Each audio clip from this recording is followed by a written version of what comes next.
In this interview, the young creatives chat with illustrator Nina Cosford.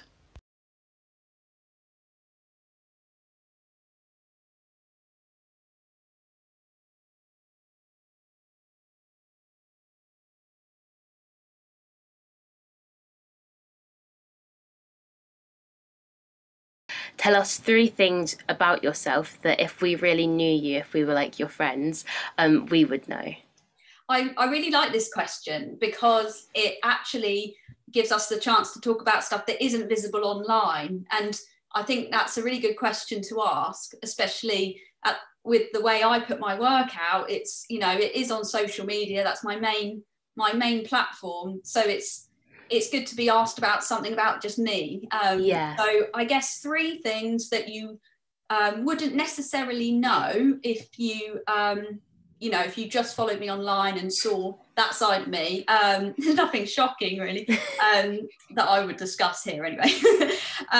But so the first thing is I'm a collector of stuff, and I am a really keen organizer of things. And this may already be a bit evident from what I put online, but I have a lot of collections of different things. Anything ranging from stationery, like erasers. I collect rubbers. I collect travel journals. I collect ceramic dogs, dog figurines. Like, these are some of them, but I've got loads and loads. I collect doll faces, which is quite strange. I collect photographs, vintage photographs that I find at flea markets of women and their pets, like dogs. I collect old maps and snow globes. So I'm a collector of stuff. That's one thing. Another thing that people wouldn't necessarily know about me is I'm not someone who likes to be outside of my comfort zone. So although I have quite a big output in my work and the range of stuff that I make for my job, I think I'm seen as quite an adventurous person, which I am. I definitely am. But me personally, I'm not a big fan of change. I have a fear of change. But my work and my career is constantly changing. So this is where the misconception can come across, where it looks like I'm doing loads, I'm traveling loads, which, you know, I do. Before COVID, I traveled a lot. But there's another complete opposite part of my personality that is resistant to change. So that's something that's not as well known. And a third thing, a lesser known thing about me is, as a person, I don't use social media.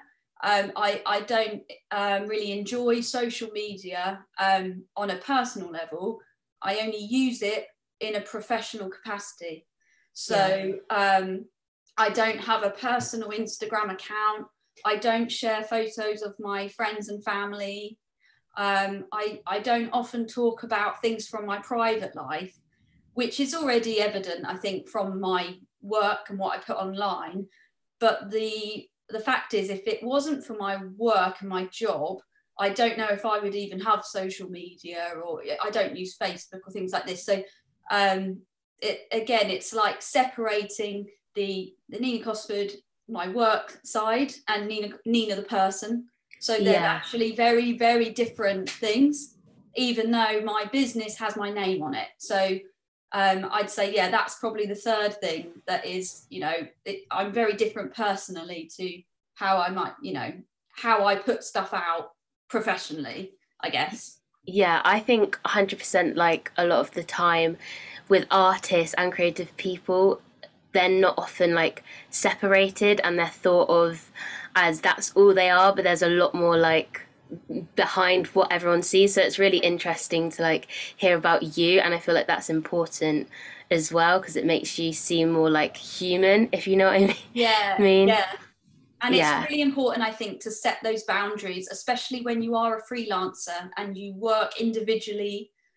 Someone like me who uses their name as their brand, whether you're a musician or a writer or an artist, I think it can be important to set those boundaries if you personally feel you need them, which I do. So that's a way that I try to compartmentalize. Yeah, I used to collect rubbers as well when I was Did little. you? Not Can I show anymore, you which my is so sad. collection? Yes, please do. Okay, I did it. So I got them in this like display cabinet. So they're all different colours and like from different places in the world. Like that's from New York. Some of these are from Japan and Korea, Europe, and yeah, I like organising them all. But I'm really happy to hear meet a rubber enthusiast. Mine weren't as cool from different places. Mine were like the take apart rubbers. There used to be like a shop called Blot, I think. But it shut down. I was heartbroken. But yeah, I get that obsession and collection. Yeah, it's just fun to collect stuff, isn't it? And once you start, it's like this ongoing project. Yeah, I just love it. Yeah, definitely. Right. How did you know this career was for you? Oh, that's a good question. I mean, I don't know if I consciously ever decided this is what I'm going to do, this is my aim. I studied illustration at university. That's what my degree's in. And before that, I went to art school. And before that, I really enjoyed art at school. And before that, I drew. Even before school, I've always drawn. I'm from quite a creative family. My dad is a storyboard artist. He's a commercial illustrator as well in many respects.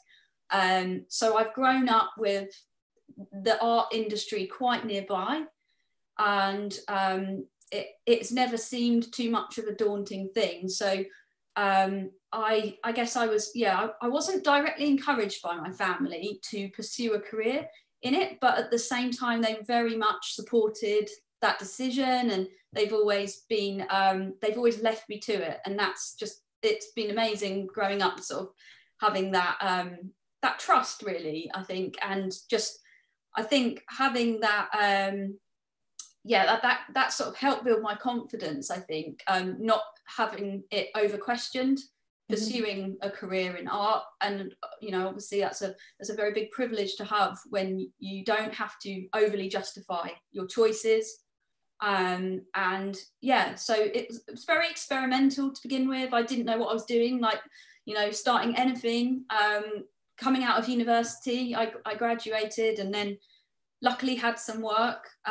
Quite soon after leaving university, I had 2 book contracts, which meant I could keep busy for a good sort of 6 months after uni. So it was good being busy. That was really important. But I think that was when leaving university, I think, was when I decided, when I thought this might work. I think I might be able to make a living from this. It was that sort of year after. And I think the reason, when you say, how did I know this career was for me? I think there's just a lot of fulfillment I get from it, in that I can do something creative almost every day. There are a lot of uncreative parts of my job which aren't spoken about much. A lot of illustrators don't necessarily show all the sides of their job. Drawing is actually the smallest part of my job in some ways. There's many other workings that go on in that, but I think I knew it was for me because it stimulates me, and I'm nearly always inspired visually and stimulated visually, and I can't imagine getting that kind of sense of purpose from any other job. And when although it's daunting, I think being freelance, like I am, it gives you a lot of control over the work you do, the work you don't do, who you want to work with, the kind of voice you have. And again, if I worked in another job, or if I worked under someone else, I don't think I would have the benefits that I enjoy currently from my job. So I think it's a combination of having something creative, having a creative outlet, but also taking it seriously enough to turn that into a career and to take yourself seriously. I think, learning to take myself seriously professionally. And I have a lot of drive. I have a lot of self-motivation, luckily, which goes hand in hand, I think, with running your own business. So I think those kind of character traits I already had, I think sort of lent themselves quite well to turning essentially a passion or a second nature into a career. Does that kind of answer the question? Yeah, it's interesting to hear all the contributing features to why you feel kind of comfortable in the position you are at the moment. So yeah. Cool. What has been the most challenging aspect of your career? I guess this relates a bit to what I just said in the previous answer, in that I have to run everything. Currently, how I run my business, it's kind of a big bundle of multitasking, different jobs, different roles that I have to play. There's a lot to manage, and I'd say that can be it can be empowering in many ways, because I know the industry pretty well now. I know my business quite well, and the value of it I'm understanding. So in one way, it's very good to have that control, and to be able to steer your own career and carve your own path. But I would say there is a danger of burnout, and what else is challenging? I think mixing up, like I was chatting about with Izzy, about muddling up personal and professional. There can be a risk of that when you represent yourself. I don't have an agent, so I represent myself. I negotiate all my own contracts, and I do all my own legal work and financial work and promotional work, and I run my studio. I have to do all my own time management, and that's without even talking about the drawing side. This is all before I actually then go and do my job as an illustrator. So there's lots of different hats to wear, and that can be good in some ways. I've been doing it for 10 years now, so it's good to explore.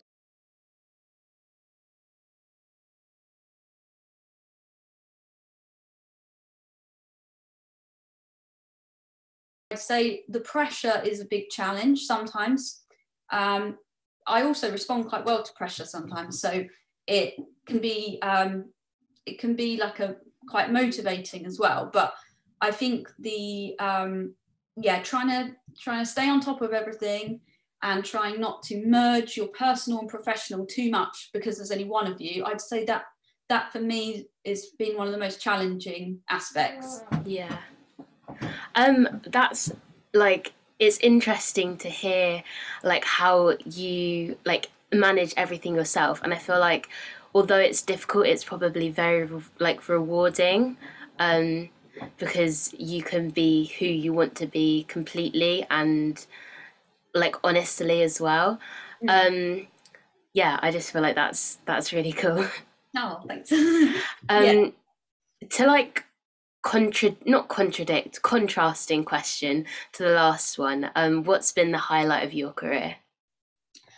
I would say, in a way, it connects to my previous answer, in that having all of this control over my career and my brand, I think what that's done is it has enabled me to have a very direct relationship with my audience. So this means I can put work online and have an immediate reaction from an audience. I can chat to them, almost like I know them. I can interact with them, and I can do that because I'm dealing with it. I'm sort of the face behind my business. So that is a plus out of that negative. And also I think using that audience directly to help support what I do, rather than relying on more traditional ways of work, i.e. being hired by a client or commissioned for something, what I've learned recently in the last maybe just 2 years is how you can actually use your audience, how I can use my audience to help make something new. So, for example, I ran a Kickstarter campaign almost 2 years ago because I was going on a journey on the Trans-Siberian Railway across Russia. So I went from Moscow to Beijing through Siberia and Mongolia, and it's just this wild trip. And I wanted to make a book about it. And I wanted to do a fundraiser for this, in that I wanted to see, not only did I want to experiment with self-publishing, i.e. not going to a publisher in the more traditional way that you would get them to make this book and commission you to do this. I wanted to try out self-publishing, but I also wanted to use my audience directly to support what I was doing. So people that had faith in me, they liked my work, they knew what I was about, they trusted me essentially. So basically I got this campaign going so that they would pre-order the book that hadn't even been made yet. So it enabled me, because people pre-ordered it, that is what helped fund the print run, and it made it a very sustainable project. And that, I think, was probably one of the best projects I've done, because that was a huge highlight, because it showed the potential for directly using an audience without a third party, i.e. a publisher or another client. That was just me and my audience, and made a very successful project out of that. So it was an eye-opener, and it felt really encouraging to be able to create something like that.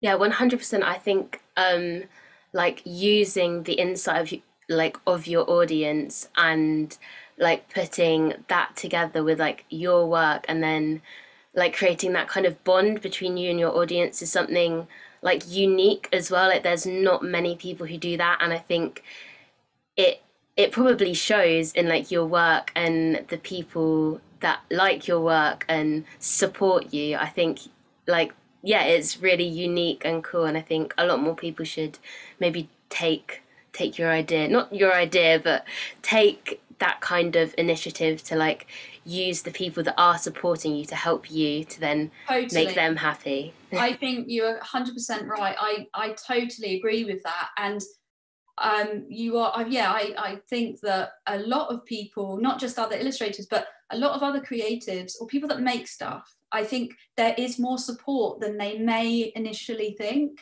And there are less traditional ways of realizing a project than a lot of people might think. You just have to have that confidence in yourself and what you're doing. There are always alternative ways of doing things that aren't just the traditional path. And I think that's what that kind of project proved. And obviously I already had a pre-established large audience, but that's why I used that audience. It's just about accumulating, that kind of currency in a way. Not that I would necessarily call it currency, but it's a way to convert something you already have and make something out of it. And it's about investing in yourself and your business without relying necessarily on more traditional ways of getting that, I think. Yeah, it's inspiring, and hopefully it inspires other people to like be more confident and believe in themselves more, to like help them move up, if you know what I mean. Totally, yeah, just be a bit more, have more of that independent spirit, and have faith in it, and be a bit experimental. Sometimes these things don't work as well or in the way that you thought they would, but it's just about trying things and diversifying. You won't know if you don't try, and sometimes you have to take a risk and invest in yourself. And that will only lead to growth, because if it doesn't succeed in the way you thought it would, you're going to learn something from it, and then you can always go back to that traditional method or other method. But I do think if you are able to, it's really good to try and push yourself and your outlook like that, Yeah, 100%. Have you ever experienced a creative block, and when you do, how do you overcome them? Yeah, creative blocks are totally normal. And, you know, we aren't machines, and there's always going to be times now and then where, you know, you don't feel motivated, you run out of ideas. This is totally normal because you're human. And there is a huge pressure to perform and succeed and get results, just in general, not just for creatives like me, but, you know, with social media, it is so much about, sadly, it is a lot about performative things and high achieving bars which are set. But I think that for me, overcoming creative block, I think one of the most important things for me has been staying busy, just being occupied and trying through being busy. If that can be slightly creative, then I will try and stay busy creatively. So for example, over lockdown, first lockdown, I had a bunch of work was cancelled. I was at home, very strange time for everyone. And I didn't have a huge amount of motivation to do anything or make anything because there was a strange state that was going on. But I started doing things around the house that I wouldn't normally have done, or I started experimenting with cooking a bit more, or I took up some new crafts. So I started like punch needle, which is this technique with wool. It's a kind of embroidery kind of method. So although it wasn't necessarily directly connected to my work, it was a creative outlet. So I would recommend like staying busy, staying creative in whatever form that is. You know, you can be making a gift for someone, you can be doing a birthday card, you can be doing something in your garden, you can do, I don't know, there are so many things you could do that are creative. And I think that just trying to stay in that mindset, even if it's not a big deal or a big thing, it is just trying to stay creatively stimulated in one way or another. I think that for me is how I've overcome that block. And then eventually ideas always come back. You know, it is scary sometimes when you get that block, but often it can mean you need to recharge. You know, there might be other factors going on. But I think, it's just about not giving yourself too much of a hard time, but also trying not to grind to a halt, and trying to just stay creatively stimulated and inspired in one way or another, even small scale, even, you know, it's just, I think just trying to stay occupied creatively is important. Absolutely. I really like the idea of not just like keeping busy, because it's like important to keep on doing things, but just over everything, like as you said, with cooking and trying out new techniques like punch needle. I think it's really important to have a variety of things to do and not just stay focused on like one area. So I think it's really good. Totally. I think the whole creative outlets, you know, there's infinite different outlets, and I think in a way it can be better if you leave your main outlet to one side. And you're right, there is this pressure, I think, to keep going from that outlet, but sometimes you just need a break. It's like when you've been looking at something for too long, sometimes you just got to look away, and it doesn't mean you've forgotten about it, it doesn't mean you've abandoned it, it just means you're taking a break from it and a rest from it. You go elsewhere, you do something else, and when you come back to it, it's very likely that thing's going to be better or improved, or at least you will see it differently. Absolutely. But that's why I say, you know, obviously staying busy in whatever way, but I do think it's important for me, at least, to be creatively busy, not just find lots of chores to do, because you can always get distracted by that. I think it's important if there can be an element of creativity in it. I think that's ideal, really. This one links quite closely to the last question, but could you share 3 tips for sparking creativity? Oh yeah, this is a really good question. I think sparking creativity, I think the first thing to do is to look at what interests you personally. So are there any current themes? Are there any current causes Is there something happening in the world or some kind of zeitgeist that you would like to be part of? Is there a message that you want to say? Or is it something more simple than that? It's a technique you want to try, or a theme, a visual theme you want to explore. Whatever your medium is, whatever your practice is, I think it's really important to start from what interests you. What do you care about? Because that's essentially going to be what makes up your voice and your values. So I think, yeah, number one is look at what already interests you, or look at what is currently making you react to it, or, you know, what stimulates you, what interests you, what themes, you know. And then secondly, and I think this is quite an important thing to do in whatever stage, but I think at least when starting something, or if your confidence is low, or if you're having a block, I think it can be really good to look back on what you have previously made, what you've previously done, and look at it, look at the things that you achieved, look at the things that you did that you're proud of, or that you think were successful, or simply something you've already done that you liked, and question what is it you like about it. Why do you like that project so much? Why do you think it was successful? What is it about it that you think worked? Because that is going to not only help reassure yourself in what you do and what you make, it can build your confidence in your skill set, and it also gives you something to move forward with. So you might look at, I'm going to use just illustration as an example because that's easier for me to be more literal. But when I'm feeling stuck, sometimes I look through my old sketchbooks. So I keep all of them, I organise them all on my shelf, and I might just pick one out and I'll flip through it. And there'll be lots of stuff I don't like or makes me cringe or whatever. But there might be something in there that I think, oh, I actually really like that idea, or that's a really nice drawing. And I don't usually look at my work like that. But if you try to get in that mindset where, you know, you're looking, what was successful about this? Why did I enjoy doing that thing? It then gives me something to move forward with if I'm stuck, because I'll say, I really like that colour palette I used, or I really like that expression that I captured in that face. I really like the way I laid that page out. That is something you can apply to this new thing to spark creativity.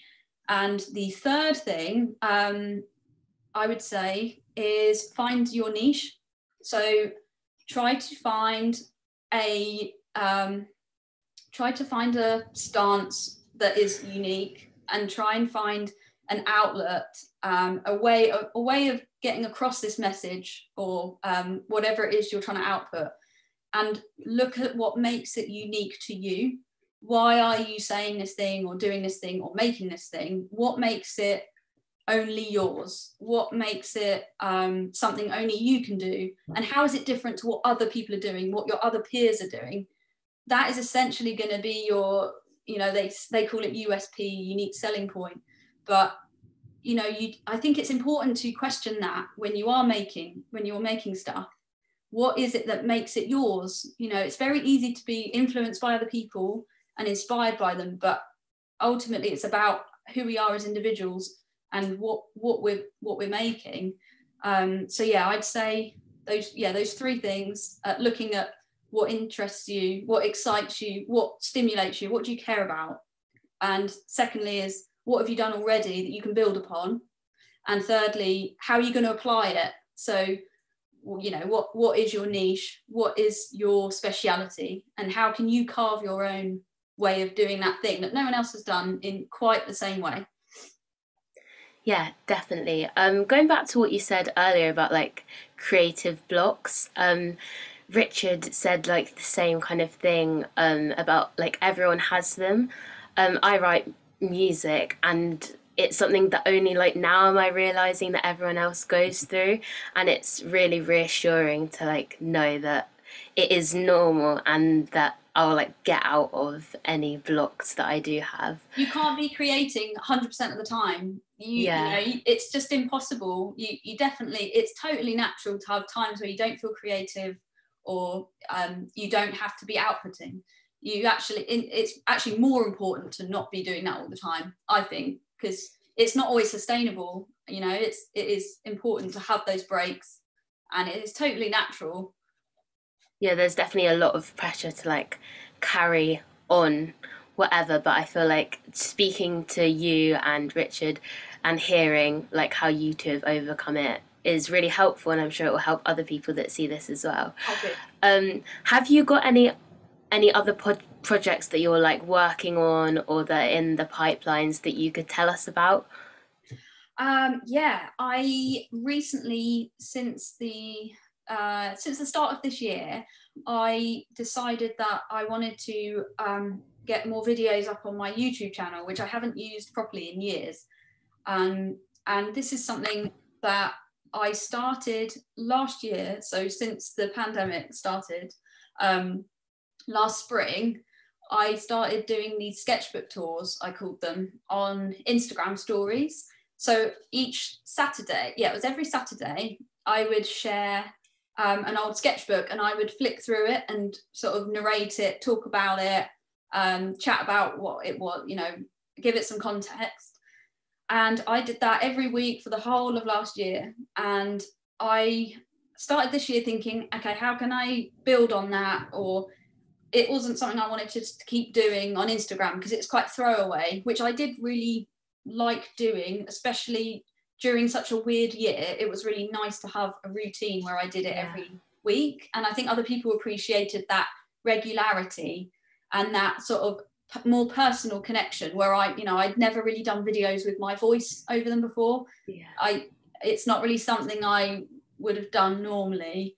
But with this, I think it opened up another part of my, not really career, a bit more, it was just a slightly different direction that I could share stuff in, and in more of a chatty way, and also visiting older work that would normally not ever get seen by anyone. So it's been really nice to revisit these sketchbooks. So what I'm now doing is posting them actual more professionally recorded sketchbook tours in full length. So they're about sort of 8 to 10 minutes long. And now I'm sort of regularly uploading them onto YouTube in a slightly more, it's kind of a slightly better setup. So that's something new. And I also have designed my own sketchbook, which is something I'm really, really excited about because I'm a sketchbook enthusiast. I've used them all my life. I collect them. That's another thing I collect. So I think after last year, so many plans were changed. I had travel plans. I had other projects which had to be cancelled. And it meant I had to reassess a lot of things. And that's why I wanted to develop this kind of, I wanted to do something brand new and make a blank sketchbook for other people to use as well. And it's just opened up quite a different chapter, which I'm really excited about because I've never done anything like it before. And I'm really excited to be kind of in a position where I can share other people's content more and have a designated space for that. And just, I guess, build on that community. So that's where I'm at the moment. And that's what I'm going to be working on this year over the sort of coming months. Yeah, it sounds super exciting. And the sketchbook thing sounds really cool as well. Yeah, that's really cool. I think that might be all of the questions.